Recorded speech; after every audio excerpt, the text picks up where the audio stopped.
the taunting potentially of the desire for more.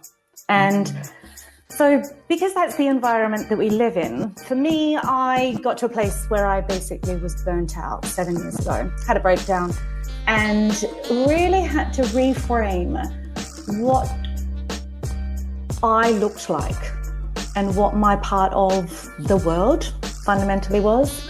And I just cracked on and thought that I could pretty much do it all. But fundamentally, obviously, what I didn't realize was that we can all totally have it all, just perhaps not at the same time unless we are willing and aware of what we're sacrificing. Lack. And I think starting this new year of, okay, so the feeling of lack, this is, I think, a really, really fascinating conversation of right now, today, anyone listening to this, whether it's, back in time and you might be a month into the year, of really sitting down and going, right, who am I today? And where do I want to go? So for me this year, I have to remind myself that I have to be patient. I have to be patient with my what next. And I think patience as a sort of word that I'm going to take through this whole year. Last year was Slowgress. This year, it's patience for me.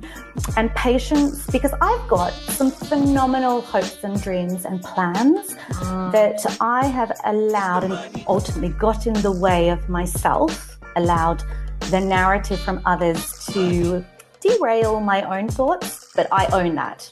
Then in terms of what do I want to be and do, I still want to have a social impact.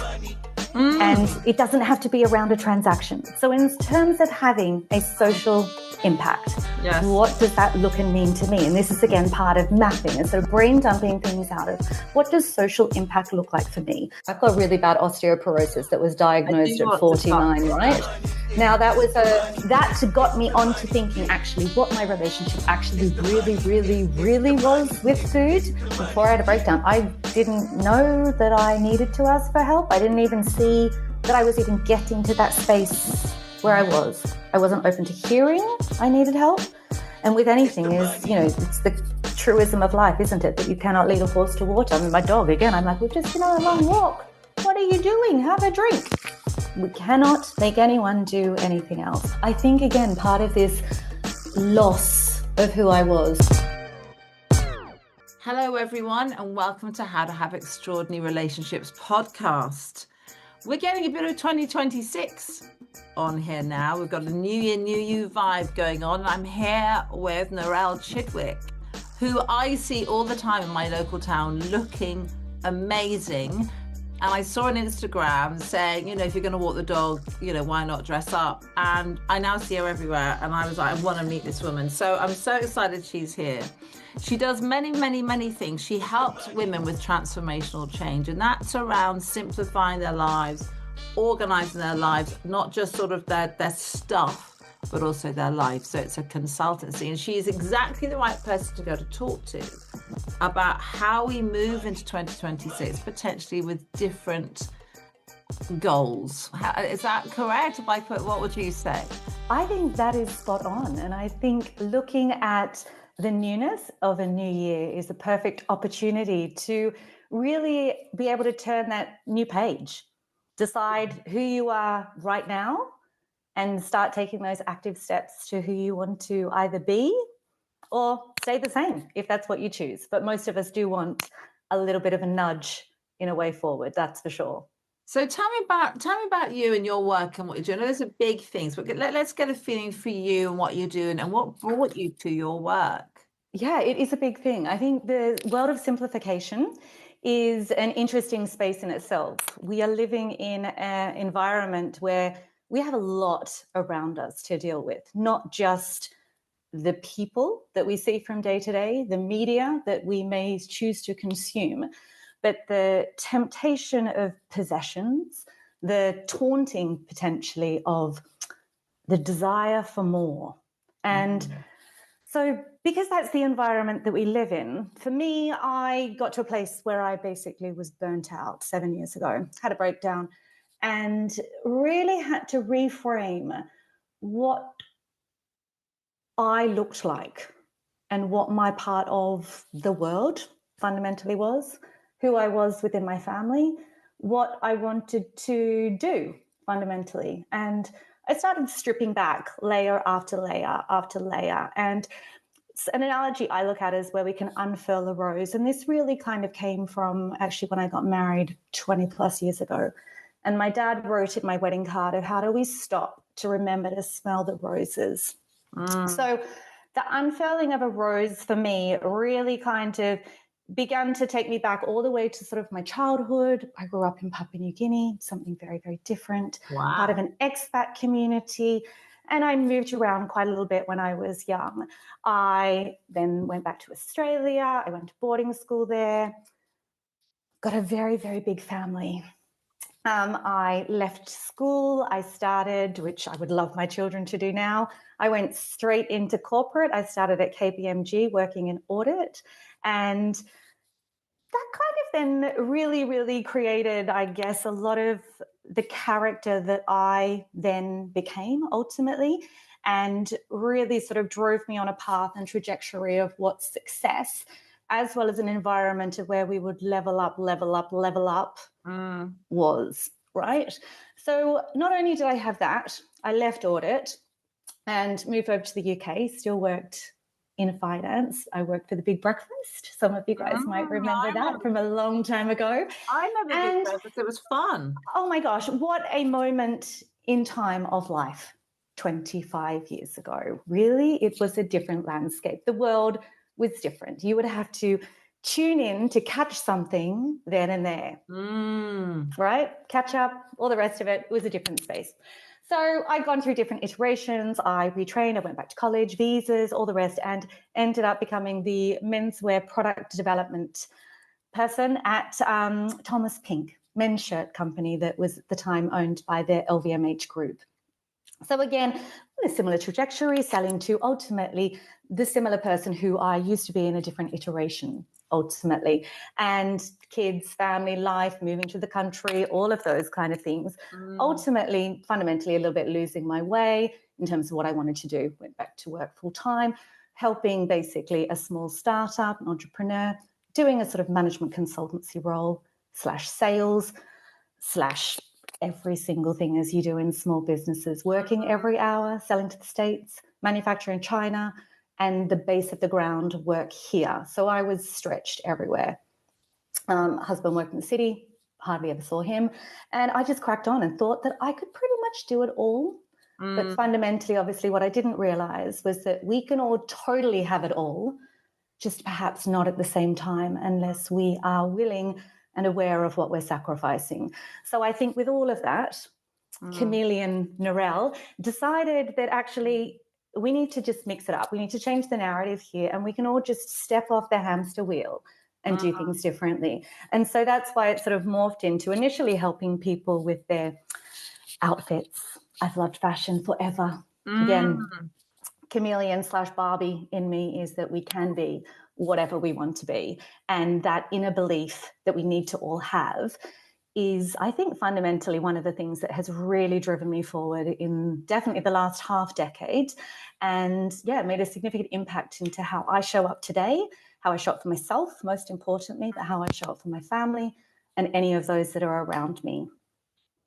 So yeah, that's me. How do you show? There's a lot in that. How do you show up? Yeah, I mean, I know this thing about show up every day as the person you want to be, the person you intend to be, you are. I think the now, as you would know, the now, which we all talk about, this mystical, wonderful now, it's exceptionally hard, isn't it?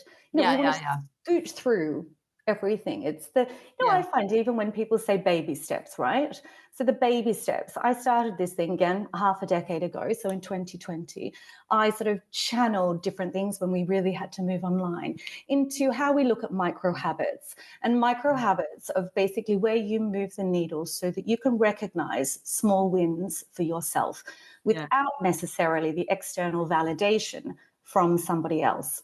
However, we do definitely need the external support and validation from others. So that's where I started this series, which is called the 15-minute win, where you can basically, it's an ex-Pomodoro type method of time blocking, which I'm very, very hot on because time is precious.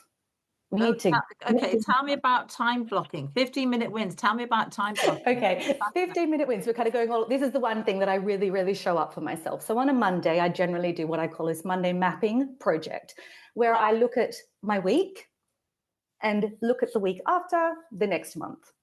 Now, very much with the same mindset, which is very tricky for me as a recovering control freak, is that we really don't know what the trajectory is going to be. So looking at some of the hopes, dreams, expectations, all the rest, but looking at them with the realism of how is this going to fit for me this week.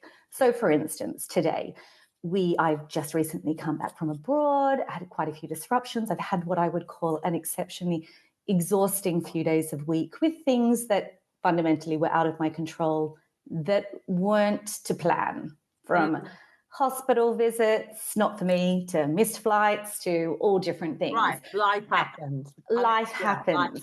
Okay, but the life happens when we just say that. Yes, can just happen. And we can fill our diaries with a lot of trivial things that really don't necessarily move the needle and can sap us and exhaust us. From, for instance, the delayed decision-making of not putting something away in your home when you come in. It can be as fundamentally as small as that, not replying to an email within a reasonable time frame. Yeah. Not facing our fears. It's tricky. So I time block and I would look at, so today planning for this, knowing that I had small windows and allocating first thing in the morning my most important thing to do, and that is prepare for this. Now, what you can't see, but I will lift up and show you, is again in my very organized edit manner. Yeah. I have just put high-level words of what I'm hoping to cover with you today. But this is my preparation. Yeah. I go through, it's unscripted. You didn't give me anything in terms of a lead to talk about. It's the flow of us. And I think that's the beauty of what you're offering here, is that it's an in conversation with the twists and turns of what is relevant today. Yeah. So so that's in essence time blocking and mapping out your day, pulling the important things in first. People do the analogy of, swallow the frog or eat the frog, those kind of things, just to get over procrastination, which in the world of media that we live in, there's something to really sparkle, to change our attention very, very quickly. And it's just narrowing our focus. So the 15-minute wins is my bite size, just doing things. And that can even evolve from the simplicity of, the charity shop drop-offs that people just forever drive around with in their cars, to sending an invoice to get paid when you freelance. Yeah.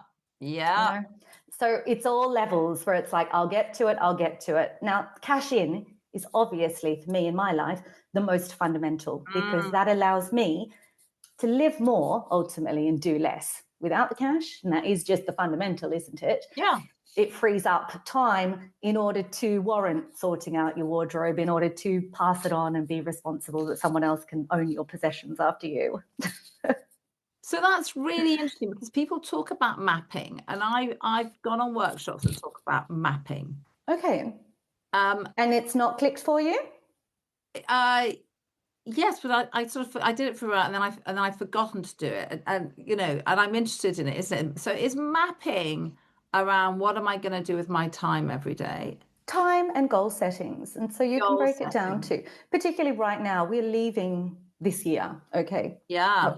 Entering. Gosh, it takes me so long to disconnect from 25 to 26.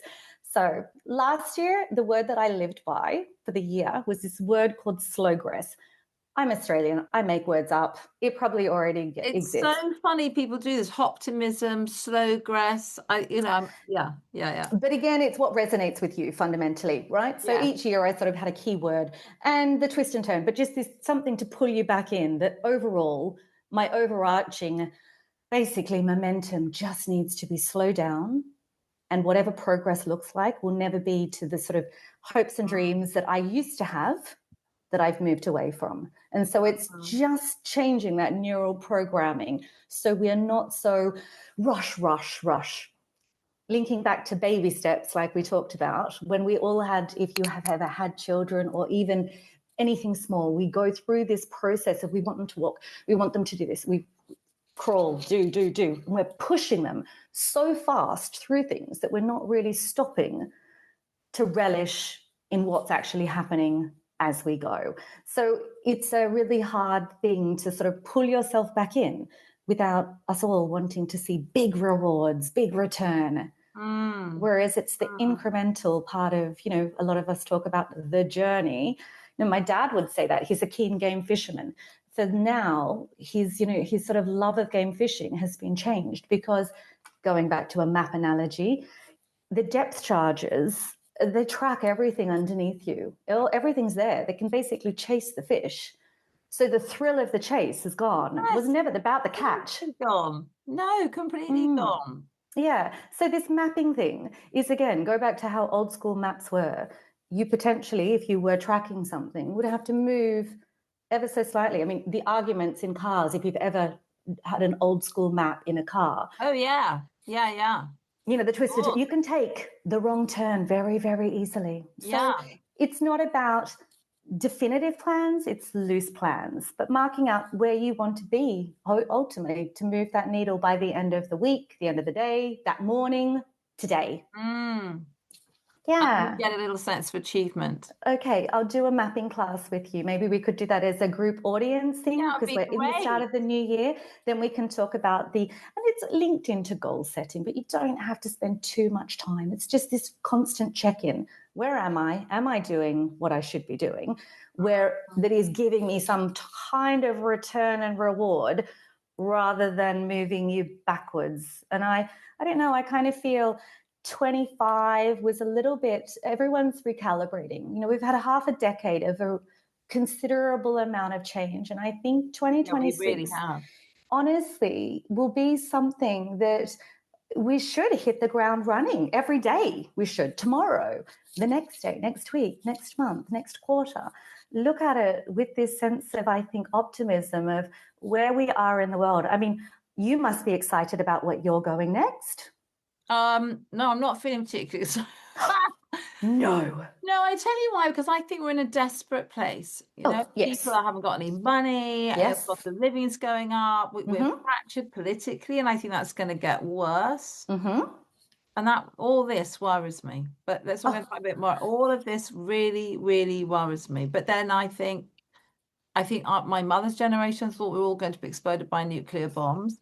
Her parents actually did, their generation were annihilated by 2 world wars. And we in the UK have so far, touch wood, been exceptionally lucky. We have. If it's what luck is, to have not had that real point of pain. So part of, I think, a lot of the things that, I went through 7-8 years ago in terms of these depths of my own pain was, again, really looking at, what I'm very aware of what is happening. I cannot necessarily comprehend and understand these big things that are happening in the world, but I very, very much understand my smallness, but the ripple effect and that I can have. And don't get me wrong, I've got some awful things that happen in my life that really take me down. And I'm totally with that. And this is something that I say to everyone that I work with, or any of my friends and everything. We should never trivialize what we are going through individually, because it is the most monumental thing that is happening to us. And this part of what support and network is so, so, so vital. So for all the, retreat, look after yourself, like we touched on when we started this, was, again, of course, have self-focus, but not with this consuming self-adoration and self-belief that takes you away from the understanding that you are part of something so much bigger. Yes. But yes, we're going to get you excited. Part of something so much bigger. Yes. So many things came up when you were. I know. I'm sorry. No, it's fine. So I think something that's come up for a lot of my clients, and maybe for a lot of your clients that are women, is they're exhausted and they wake up one day and realize they've held everything together for everybody. The mental load, the emotional load, the physical load, the family, the marriage, the jobs, the money, and they're and they feel alone in it. They feel massively unsupported, resentful, and like that. I mean, it's empty.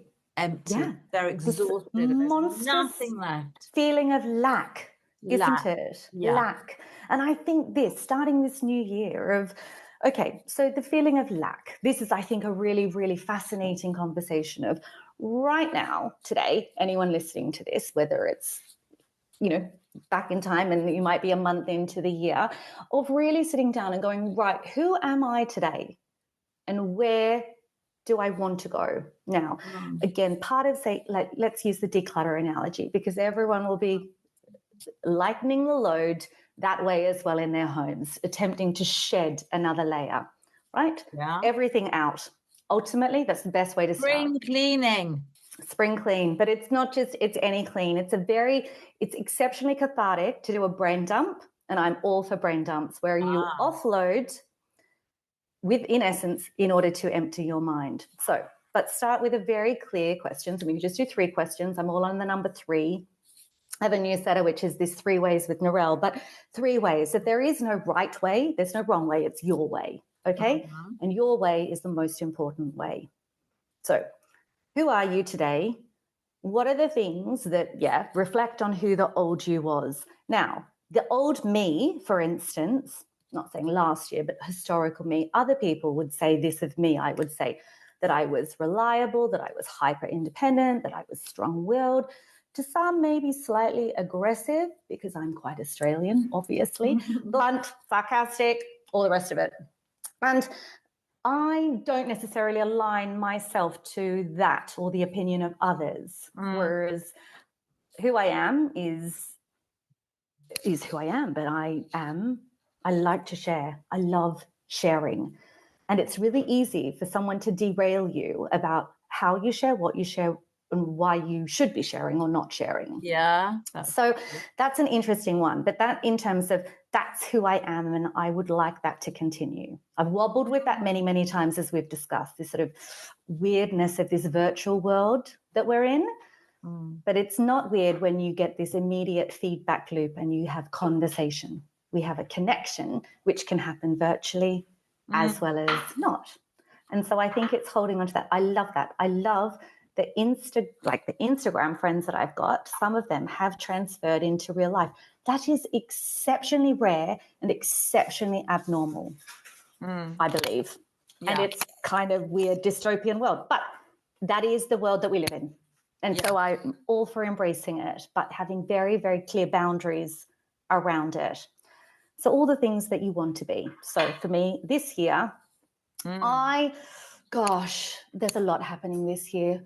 Both my children are going to be having big things. So one's going to finish university, the other one will finish school. All things being well. Now, these things, I wouldn't say I've necessarily had like a big marker of change this year.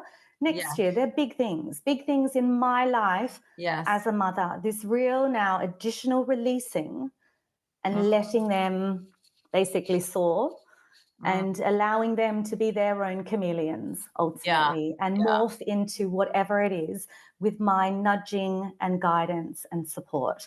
So for me this year, I have to remind myself that I have to be patient. I have to be patient with my what next. And I think patience as a sort of word that I'm going to take through this whole year. Last year was Slowgress. This year, it's patience for me.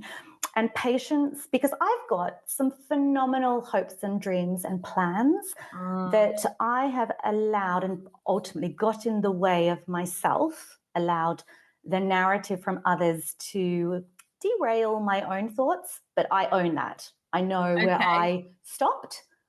I know where I pulled back. I know where I retreated, sometimes a little bit too late. And so my patience is now just help support these kids through their last big hurdle that I really see as a big responsibility for me. Might not be to anyone else, but to me, it's been pivotal in the 21 years that I've had children. So I'm going to keep doing that for the next 6 months. That's there. Yes. Okay. So patience, that's a big one. Yes. Then in terms of what do I want to be and do, I still want to have a social impact.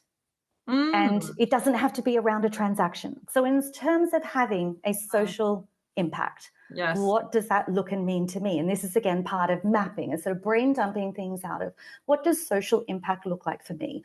I've got the benefit of the last 18 months of building out my business where I can now work internationally, not just by Zoom, that I have got a network of people in Soto Grande in Spain that I come back and forth with.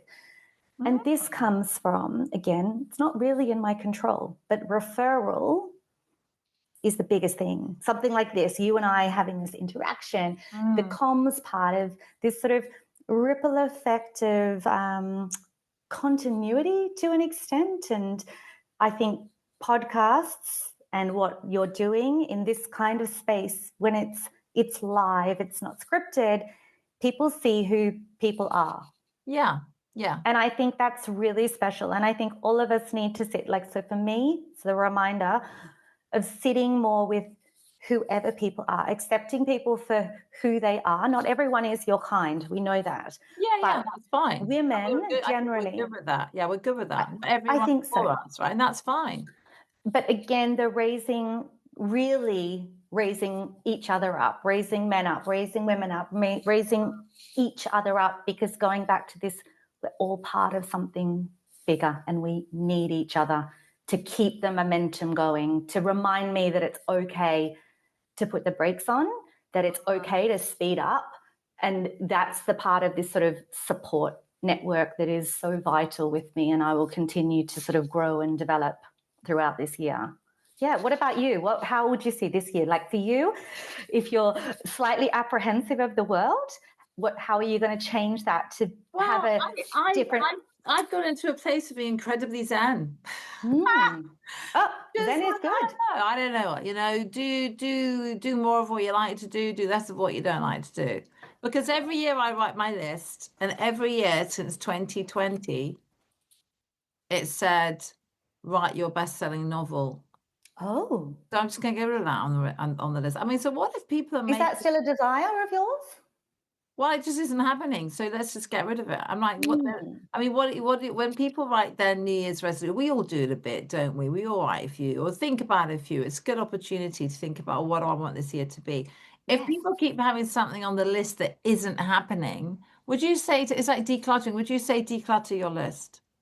Totally. You know? Yeah, I mean, don't keep write a best-selling novel if you don't write one word all year, every year. Now, so preceding years, when do you go back and revisit that? So back to this sort of Monday mapping. When do you check in with yourself of, actually, is this still the narrative that I'm part of? Because we can all have hopes and dreams that we might not necessarily be actively working towards.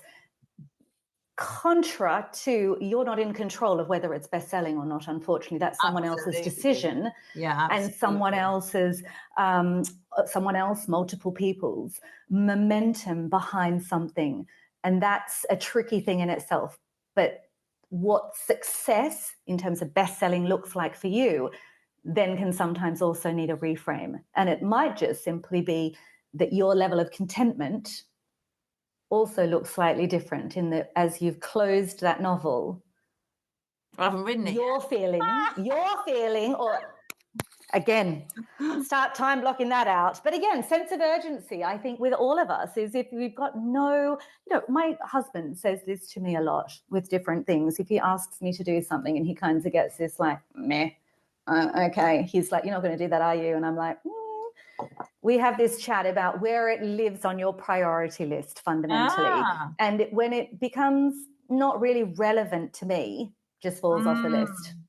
Yes, so of course. It's even this part of interaction of, do you I'm very last minute because I like that has always driven me. It's a hard thing after 5 decades to change behavioral traits of getting something done at the last hurdle. Well, lots of people are like that, and I would say that's just energy. You're fast twitch energy, right? You're like the Ayurvedic system. I'm trying not to be, but I'm basically a kapha. That's why I practice lose weight. Kaphas just sit around looking like Buddhas, going, I don't know, I'll just kind of eat some honey, think some thoughts, You know what? Yeah. I think we should all be more like that. We all need to Yeah, but some rest. people like me can be too much on the, I mean, I'm a combination. You're more like a pitter because you're up and go, and last minute and bang, and you're slim. I mean, slim people tend to be pitters. You commented earlier, that's a whole different thing, because again, I think part of if we just want to touch on that, I've got really bad osteoporosis that was diagnosed at 49, right? Now that was now that actually, I went through a anyway, that got me on to thinking actually what my relationship actually really, really, really was with food, and gave me a very big insight into, just disordered eating, ultimately. I'm just going to put that there because, again, anyway. Osteoporosis is what? I mean, I know. Okay, let's touch on that then. This is, again, I think any of us look at change, we can touch on this. It's a New Year thing. And if you're my age, so I am 51, similar ages, we all get to, and you've probably all heard this, if you're dialed into it, and that's all, it's just relevancy. So we're living in the same age as 30-year-olds, 20-year-olds, 18-year-olds. I have an 18-year-old daughter. She is developing her peak bone muscle density right now, right? Yes. So that is her bone density and muscle mass. The two are interlinked. And this bone building and bone breakdown happens all the way through our lives. The bone building is at a faster rate. So the osteoclast is the technical term. This bone building is at a faster rate until we get to our sort of late 20s. So even relate to, say, athletes generally. Most of them get to a point of power and strength late 20s. There's very few that you see beyond that. Yeah. Man, female, you get to this point. Then what happens is things start to break down.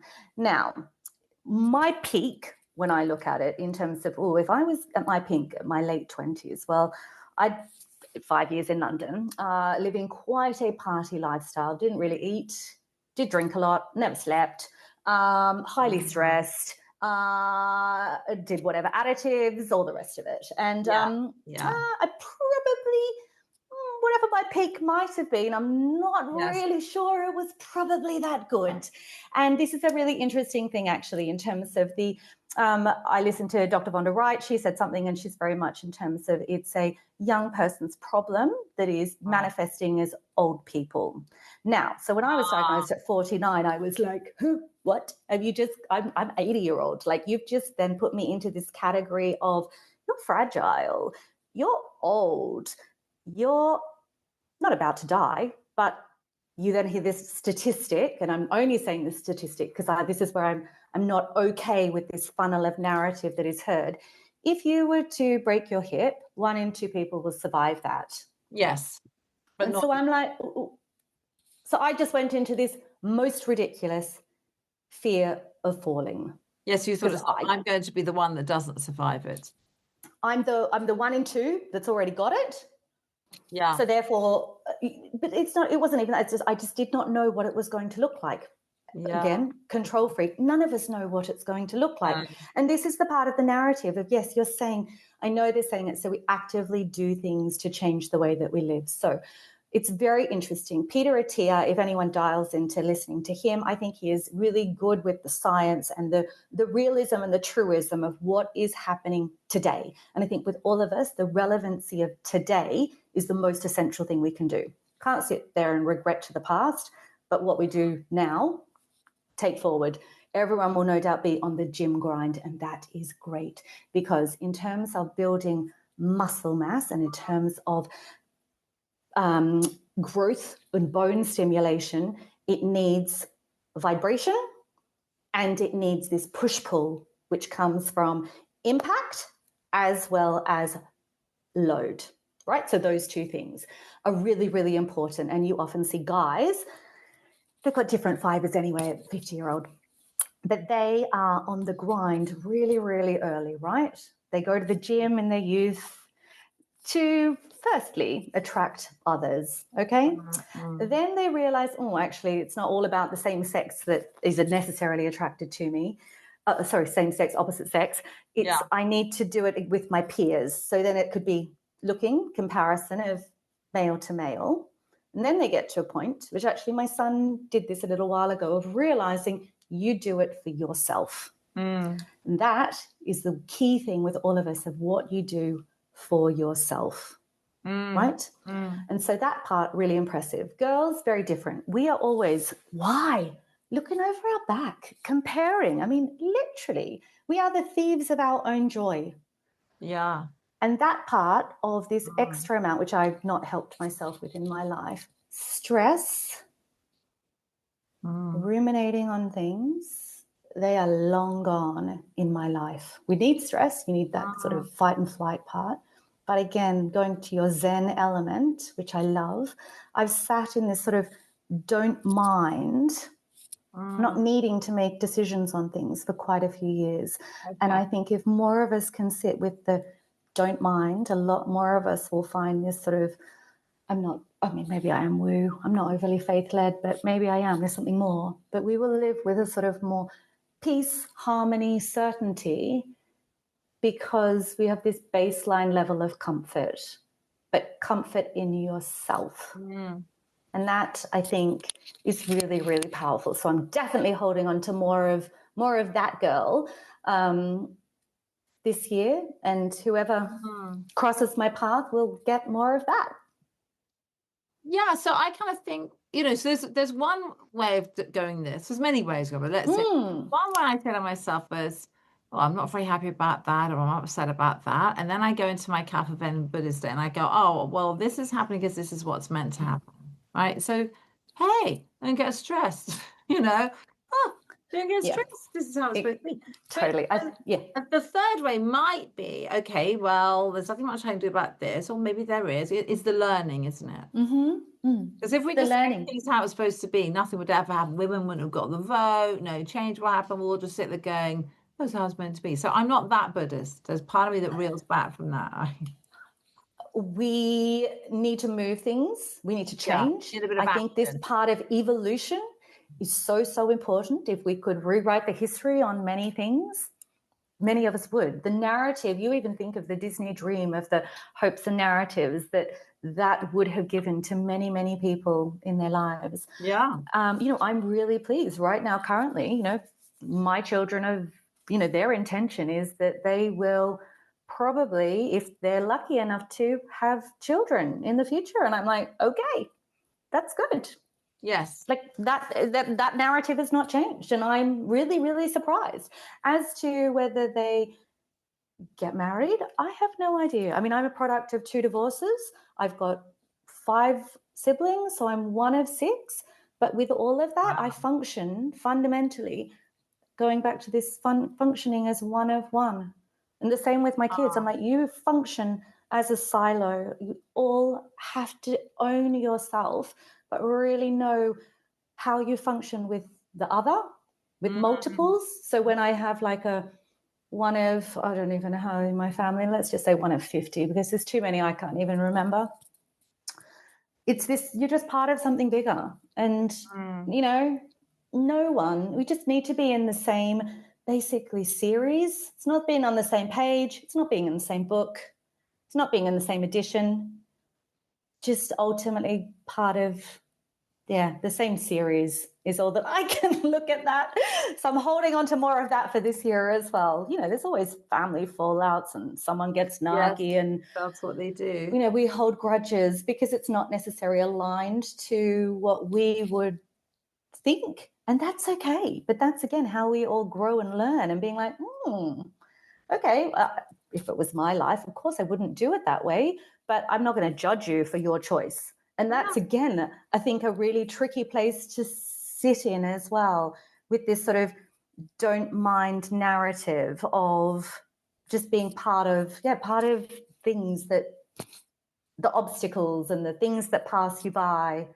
Yeah, it's a nice place to be if you can get there, but you won't sit in it all the time, because there's always obstacles that come across in life. Yes, constant. Yeah. Now, I would love to know what's your sort of takeaway for obstacles, because all of us are like, right, nothing is going to get in my way this year. Well, I'm not like that. No. Yeah, I mean, some people are. Yeah. Are they? Yeah. I Yeah, what do I think about obstacles? Well, I guess it depends what they are. I mean, if it's psychological obstacles, then that's when you get help from people like you and people like me. And if it's psychological obstacles around, I can't do this, I'm not good enough, I'm not worthwhile, I'm invisible, I'm not chosen, all those, psychological obstacles we can overcome. It might be Mm, difficult. But I mean, yes. we As a paid transaction, I think that what you offer, that's phenomenal, that kind of thing. But in terms of, say, obstacles, not all of us have access to paid necessarily, yes. but support. I think actually maybe it's, if I reframe this, of how do we pull in support from others? Yeah, I think it's difficult. It is, isn't I it? think it's difficult. I tell you what I think people are going to be doing a lot more is putting support in from the bot, from Mm, AI. And I think that's interesting. And we're not for now, but it's complicated because lots of people like coaches, it's going to affect the work. Because if you can say to mm, ChatGPT, can you help me, blah, blah, blah, blah, and it goes, yeah, of course I can. And it's free. mm. I mean, so when people come to you now, what are they generally coming? I mean, what are they, without obviously not breaking their Oh, no, confidence? no. Most people. So I am not I mean, the world of psychiatry and neuroscience absolutely fascinates me. I very much, I would say, generally, I like to sit in a space of like neural aesthetics. I'm not trained in that, but it's like what we Mhm. surround ourselves with affects how we want to show up. And it's Okay. everything from this image behind me to Mm, how I look at myself in the mirror to mm, how I look outside at nature, with how yeah. I sit and choose, the safety part of where I might sit and have my coffee, the way I interact with Mm. people, the pleasantries that I like to have, from the simplicity of, if you paint your nails, I don't. But that to many people it is a simple pleasure, all part of neural aesthetics. Painting Okay? nails. The neural aesthetic. So when you come into spaces, so for me, a lot of people come to me going, I am literally, I get this a lot. I am the worst hoarder. My wardrobe is a disaster. Often with these big embellished, thinking they are the complete and utter worst that I will have ever seen in my life. I don't Ah, compare. You can't compare. Okay. And I would say has become part of a problem from the line of sight that we have to what we think our homes and lives and us as individuals mm, should, by whom, I'm not sure, mm, look like, mm. as opposed to what your sphere looks like. Some of my clients get to a point where they won't invite people into their homes because they are embarrassed about the state of the Yeah. way that they look, because they have allowed themselves to get to a space of not being able to ask for help. And a lot of us don't think that we need to ask for help. A lot of, I would say generally, and I can say this because years ago, before I had a breakdown, I didn't know that I needed to ask for help. I didn't even see that I was even getting to that space where I was. I wasn't open to hearing I needed help. And with anything it's the truism of life, isn't it? That you cannot lead a horse to water. I mean, my dog, again, I'm like, we've just been on a long walk. What are you doing? Have a drink. We cannot make anyone do anything else. Yes. Yeah. So that part of stripping back, going back to, right, starting small, and this part of not getting into another space of overwhelm, because a lot of people simply don't know where to start. What is the first step? The first step is Mm, ask for help, yeah. and then it unfurls. And so it's very much in terms of, and what next, what next. And so working with me, it then really becomes a priority. Often, so say for instance, the client that I go back and forth with in Spain, she'd be very happy for me to discuss their life. I've worked with them for 5 years, and that is a very long relationship Yeah. that I have had with a client. But not to say that I've got others that I've had for a few years that I just will see every 6 months and do a seasonal wardrobe edit with them.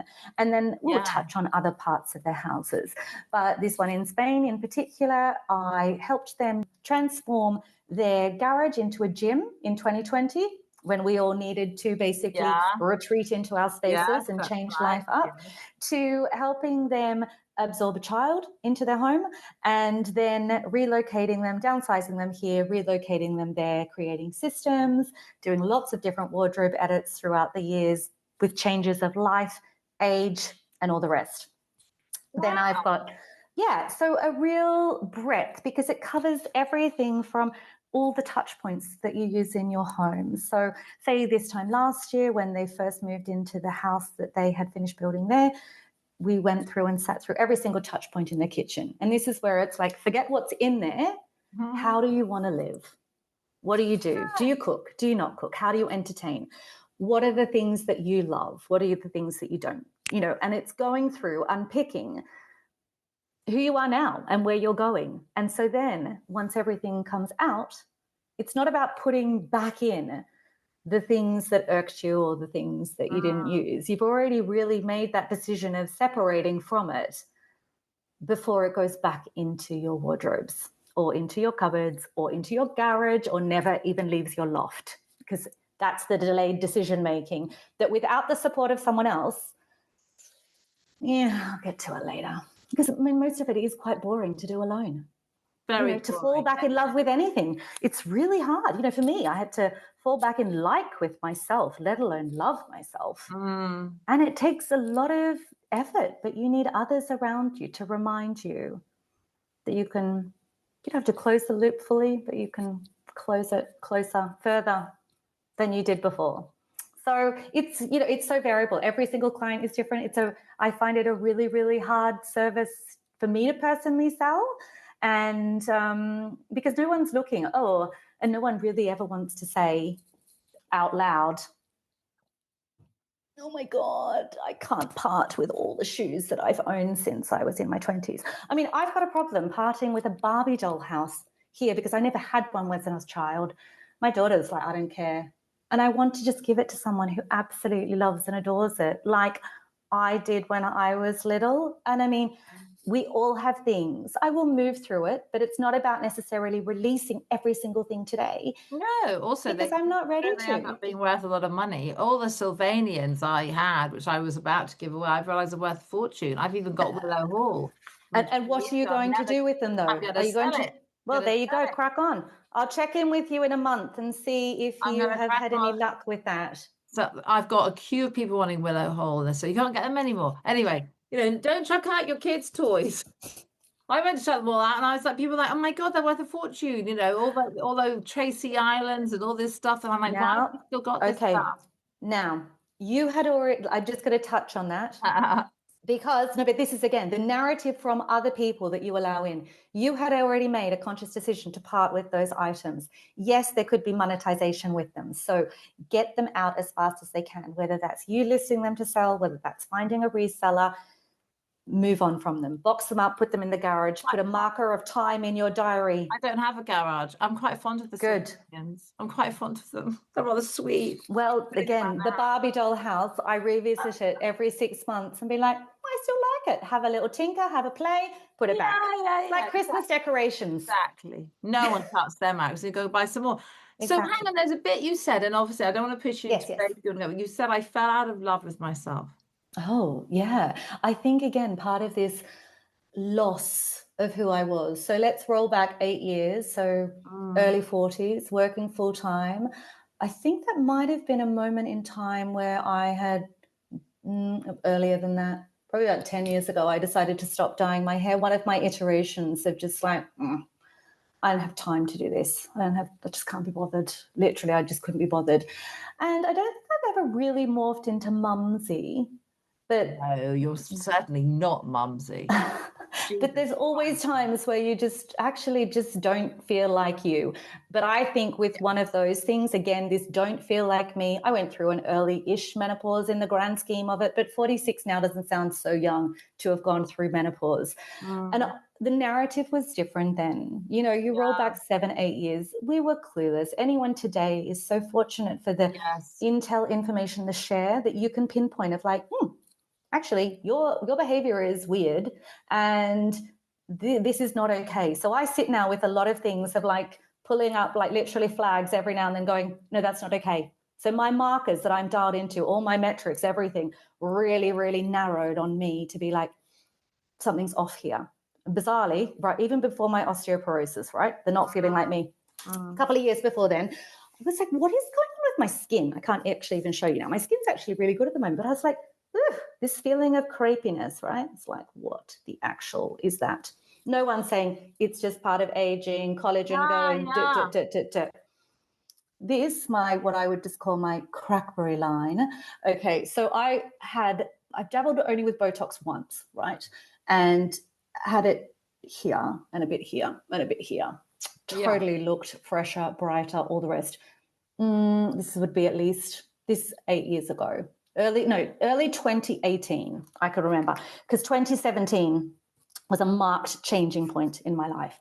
So 2018 had this, and that was basically, my mother was sitting opposite me, and I think I was doing like a tax return in January, and she basically was like, what is with that RBF? Can you just stop it?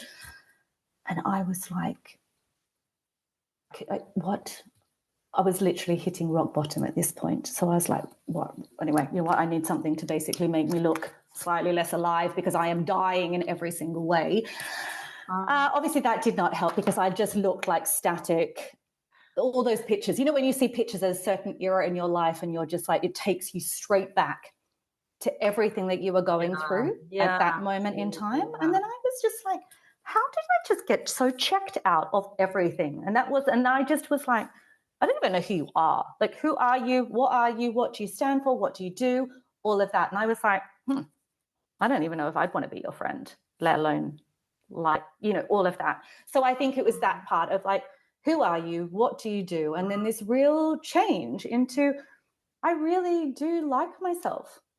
And I really do love my life and love where I'm going. And I've allowed at different points in times other people's commentary. One big one that I sort of had this crystallization with about 3 years ago. And it was as my children were leaving school and the what next. And we were talking about this, you know, audit role in KPMG and working full-time, studying part-time at uni, then going back on a scholarship for the 2 last years full-time. And then you get a job and you're fast-tracked. Amazing scheme. My 18-year-old self, she had no limitations. She was on whatever she was on, doing whatever, facilitated, amazing.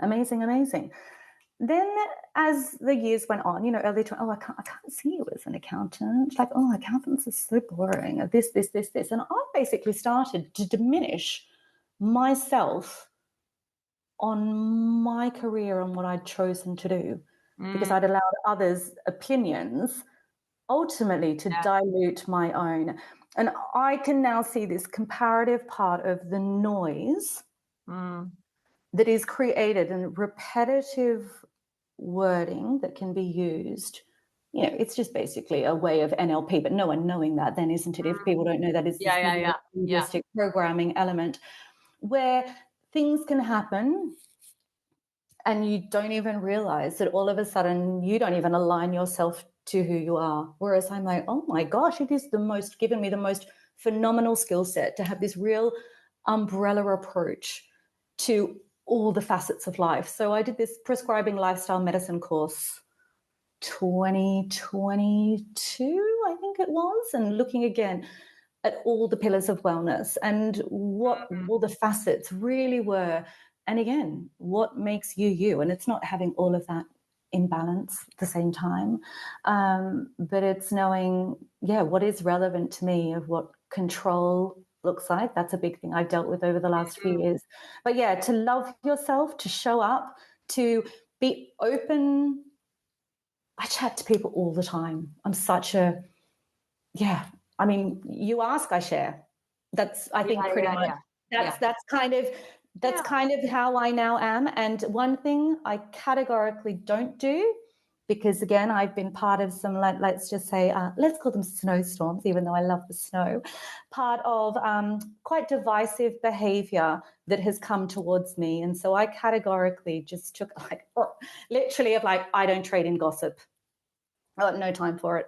And I won't spiral down with a whole stack of other shiz that happens from historically, you know, the school gates seem like a very, very long distant future.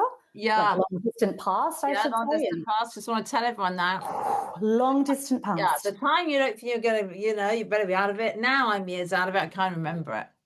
Totally. But that you can be spiraled down into something that you would never even signed up for. Yes, you can. And it's that part, just how you operate, your value system, all of that. It's all interlinked, but so much around new year, new me. Yeah. Okay, we've got to finish up, but what about a couple of really great, you know, if you're listening to this at any point and you're thinking, I really want to make a change this year, what can we do? Help, you know, what can people do to help change? I always say change takes an action, but it could be very tiny. Yeah, no, You've got to change do something totally differently. I would say hit pause more often. Hit the pause button. Yeah. And that's interlinked for me very personally with this patience and time and ultimately, you know, the impermanence of everything. Yeah, I like that. But with excitement. Yes, hit the pause button. Things are impermanent, but it's also exciting. So maybe what about you? Well, I'm not going to write the best-selling novel. You've come to peace with that. That's okay. You never know. I haven't really come to peace with that. I've just come to peace. I can't keep writing the same thing every year and not doing it because I look at it, I think, oh God, not again. Well, I think I'm just going to try and wake up and be grateful every day. It's, again, small steps, big rewards. I like it. Yeah, because I know people that aren't here anymore because now I'm getting that age where people are getting ill and I don't want to be a downer, but I'm still here and that's actually really important. So it's going to be like, well, if you're going to stay here on the planet, which I hope to, you know, I think the bigger picture is what I really like that you're saying is that how can I be of service to people? You know, and be part of it. And that has to nourish and fill your boots. And that's a big thing. That's a big thing, you know. It's huge. And so working with women around about our age about how can you be living a life that you like. And that may mean big change. A lot of women say I'm bored of my husband. That may be little change. But, you know, there's communities. I think I think we can get very isolated. Definitely. And those communities can change. It's not for good. Use the school thing as an analogy, this movement through and this continual evolution. And I think this impermanence, like that, having patience, looking at the impermanence of all of it. I have this daily practice that I use, which is my glimmers of gold, like with your gratitude. But they're just looking for things that are like, oh, actually, that made me smile and I didn't even realize. You know, like someone that was a serviceman in a job that I was at last week made a comment to me of my skills and my energy to my client. And I've never actually heard someone compliment me in front of me, but not to me. And I just sat there and I was like, he sees the impact, not just he's making an impact on their life. He can see the impact that I've made on their life. And this is part of something bigger. And it's pretty special. Excellent.